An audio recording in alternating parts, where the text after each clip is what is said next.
जागतिक पर्यावरण दिनाचे औचित्य साधून राष्ट्रवादी काँग्रेस शरदचंद्र पवार पक्षाच्या वतीने ठाणे महानगरपालिकेवर अभिनव मोर्चा काढण्यात आला। या मोर्चात झाडे, ऑक्सिजन सिलेंडर घेऊन कार्यकर्ते सहभागी झाले होते। 5 जून हा जागतिक पर्यावरण दिन म्हणून जगभरात साजरा केला जातो।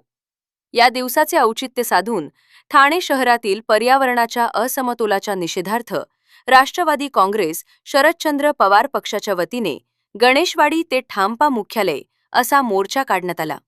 मोर्चेकऱ्यांनी हातात फलक घेऊन वृक्षतोड करणाऱ्या ठाणे महानगरपालिकेचा निषेध केला।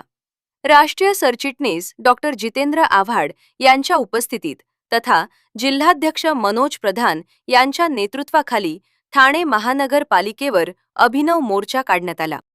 आज पर्यावरण दिवस आहे आणि या दिवशी आम्हाला महानगरपालिकेच्या अधिकाऱ्यांना एक वेगळीच अशी भेट द्यायची आहे आणि ती म्हणजे ऑक्सिजन सिलेंडर। आज गेल्या जर तुम्ही 3 महिन्यात बघितलं तर सुरुवात झाली मेंटल हॉस्पिटलला 1200 झाडं कापली गेली आणि परवानगी शिवाय ती झाडं कापली गेली। त्यात काही हेरिटेज झाडं होती, काही 100 वर्षाची झाडं होती। त्याच्यानंतर उन्नत रस्ता आला साकेत ते आनंदनगर, त्याच्यात 1800 झाडं तोडण्याची परवानगी या टीएमसीने दिली। त्याच्यानंतर आता इंटरनल रिंग रेल्वे आला, त्यात 3200 झाडं तोडायची परवानगी दिली।